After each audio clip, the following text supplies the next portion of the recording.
अस्सलाम वालेकुम रहमतुल्लाहि व बरकातुहू। मैं जफरुद्दीन, आप देख रहे हैं SSN नेटवर्क।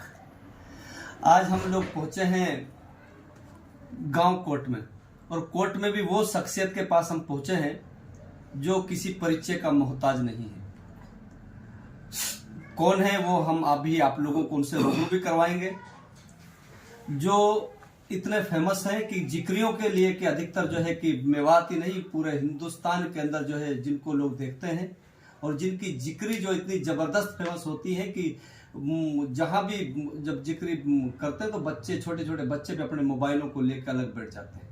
इसलिए हम लोग जो है आज स्पेशल जो है निसार कोटिया के पास पहुंचे हैं, और निसार कोटिया से कुछ चंद बातों पर हम जो है बातचीत करेंगे। सबसे पहले तो मैं आपका यहाँ आने पर धन्यवाद देता हूँ, और आपके जो ऑडियंस हैं, आपके चाहने वाले, आपके चैनल को देखने वाले हैं, उनको भी मेरी तरफ से सलाम अर्ज हो।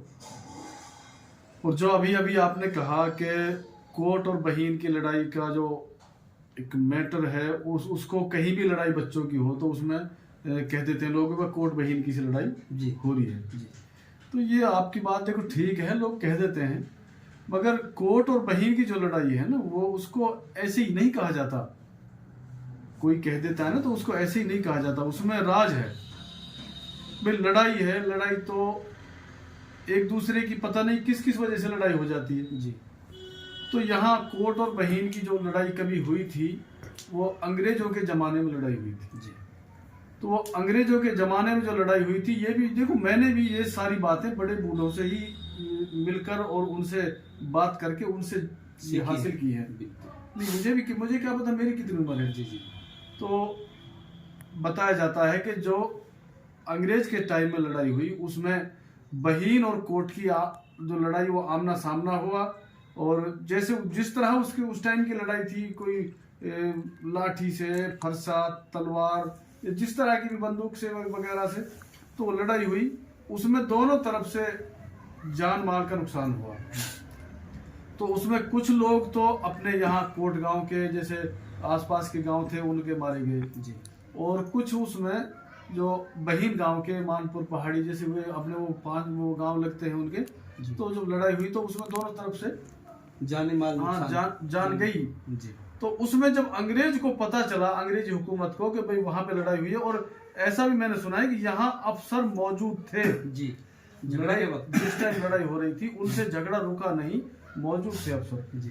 तो जब दोनों गांवों के पंचों को और कुछ जो नामजद लोगों को वहां बुलाया गया दफ्तर में, अंग्रेजी दफ्तर में, तो वहां सारे लोग पहुंचे तो सबसे पूछा गया कि भाई किस बात पर लड़ाई हुई थी और कितने आदमी मरे, क्या क्या नुकसान हुआ, किसने लड़ाई की शुरुआत की। तो दोनों तरफ से साफ इनकार कर दिया कि हमारी कोई लड़ाई नहीं हुई जी। और ना हमारा कोई आदमी मरा जी, ये तो गलत अफवाह फैलाई किसी ने जी।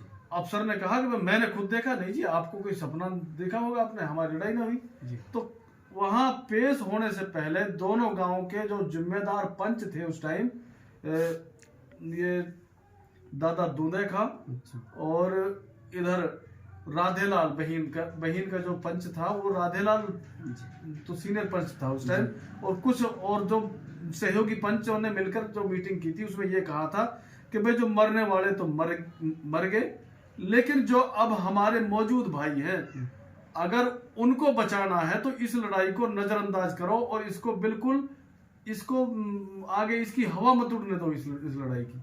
तो चंद ही देर में, चंद अल्फाजों में फैसला कर लिया और अंग्रेजी हुकूमत को भी बेवकूफ बना दिया जी। अंग्रेजी हुकूमत को भी बेवकूफ बना दिया। ये भाईचारे की एक मिसाल थी जी कि आपस में लड़ाई भी हुई और लड़कर जरा सी देर में, इतनी देर में गुस्सा भी ठंडा ना हुआ किसी का, तो एक दिन या उससे थोड़ा बहुत ज्यादा में या कम में तो फैसला आपस में बैठकर कर लिया और अंग्रेजी हुकूमत को पता तक नहीं लगने दिया कि लड़ाई भी हुई है जी। तो इसलिए भाई देखिए, ये लड़ाई भाईचारे के लिए मशहूर है क्योंकि आपस में लड़े भी और फिर भाईचारा भी इतना मजबूत और आज तक मजबूत है जी। तो इसी भाईचारे को लेकर मैं भी जब कहीं मंच पे कहीं कोई कविता वगैरह कहने का मौका आता है ना, तो मैं अपना परिचय भी कुछ इस अंदाज में देता हूँ कि जैसे सभी 36 बिरादरी के लोग बैठे होते हैं, तो मैं उस अंदाज में परिचय देता हूँ अपना कि राधे राधे हिंदू को मोमिन को करूँ सलाम, लारे बसे बहीन के उ कोट है मेरो गांव। कोट है मेरो गांव बहाड़ दादा की बस्ती, ऐसो ही गांव बहीन जबर दोनों की हस्ती। नादानी का जोश में ये गांव लड़ा 2 बार, लड़ भिड़ के दोनों को भैया अमर आज भी प्यार।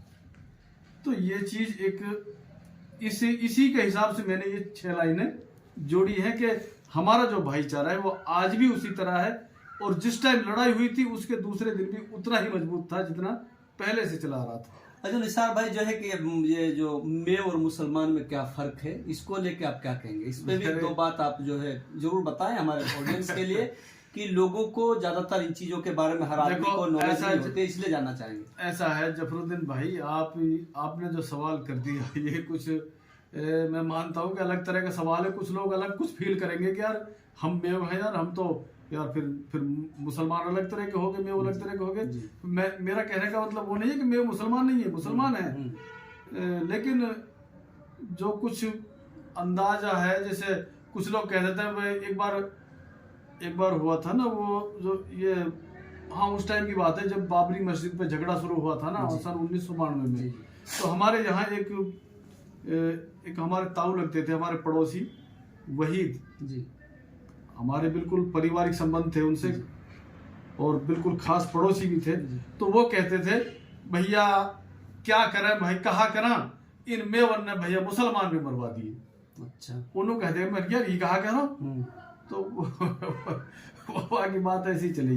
तो फिर मैंने भी वहाँ की बात में थोड़ा सा गौर करो, मैंने ये कहा क्या है, जब मैंने ही सोची एक दिन, अब उन बातों में बहुत दिन हो गए, लेकिन अब मैं या कविता की लाइन से जुड़ा हुआ हूँ तो थोड़ी बहुत कहा, तो मैं इन बातों में विचार करूँ तो मेरा मानना तो यूँ है कि भाई मुसलमान तो वो है कि जो अपने नबी की बात बताई पे अमल करेगा पूरी उम्र जी, और वाई पे अपनी जिंदगी पूरी मेहनत करेगा, जिंदगी गुजार देगा और लड़ाई लड़ेगा अपनी वाह की पूरी हक की। अगर वह नबी की बताई बातन पे कोई आंच आएगी तो अपने पूरी ताकत लगा देगा वह बचाने में जी जी। तो ये तो है ये तो मुसलमान जी। तो मेव को मतलब ये है, मेव है अपने जो दादा और परदादान की जो रस्म चली आ रही है ना, उनको जिंदा रखने के लिए अगर उन रस्मन ने के कोई नु कह दिन का ना कि भाई ये तो यार ऐसा ना होना चाहिए, वह जान लड़ा दे, वह छोड़ेगा ना दादा परदा। तो भाई मैं वन मुसलमानों में एक तो ये फर्क है, और एक ये है कि जो बुजुर्ग ने रस्म चला दी ना वह आज तक ना छोड़ रहे। एक दहेज की रस्म चलाई उनने बुजुर्ग ने, हमारे में बर्बाद तो हो जा रहे हैं, लेकिन वह रस्म ना छोड़ रहे, आज भी ना छोड़ रहे ना। और अगर हमारे कोई दादा परदादा के ऊपर कोई उंगली उठा दिखाई ना तो चाहे खून बह जा लड़ जाएंगे जी। तो ई मेवन की खासियत है भाई, अपनी वहां पे अड़ जावा और लड़ जावा, और अपनी जो रस्म जो बड़े बूढ़े की बात है उन ना छोड़ा। मेरा आप लोगों से अनुरोध है, जो हमारे ऑडियंस जो जफरुद्दीन भाई की वीडियो देख रहे हैं, तो इस वीडियो को आगे शेयर ज्यादा से ज्यादा करते रहे, और जिसके पास भी वीडियो पहुंचे चैनल को सब्सक्राइब करें भाई के को, और इनकी हर वीडियो को आप देखें, इंतजार करें कि जफरुद्दीन की वीडियो कब आएगी और कब हमें देखने का मौका मिलेगा, क्योंकि ये एक अच्छे समाज सेवी हैं और समाज के लिए हर वक्त तैयार रहते हैं सेवा के लिए। और ये न्यूज का जो इनका काम है ये इसलिए इन्होंने चालू किया है कि समाज की सेवा अपने न्यूज के चैनल के जरिए भी करना चाहते हैं। तो इनके चैनल को आप ज़्यादा से ज़्यादा सब्सक्राइब करें, इनकी वीडियो को देखते रहें, और वीडियो पसंद आए तो इनकी वीडियो को लाइक भी करें और आगे शेयर जरूर करें, और कमेंट में भी अपनी राय बताते रहें कि भाई जफरुद्दीन आप ये कमी कर रहे हो, तो ये सुधारने की कोशिश करेंगे। अच्छा, अभी जो है कि अभी आप लोगों को सुनवा रहे थे कवि निसार कोटिया को, तो बहुत ही महत्वपूर्ण बातें जानने के लिए हम उनके पास आए थे, और आप लोगों ने सुन ही लिया है कि मेव और मुसलमान में क्या फर्क है।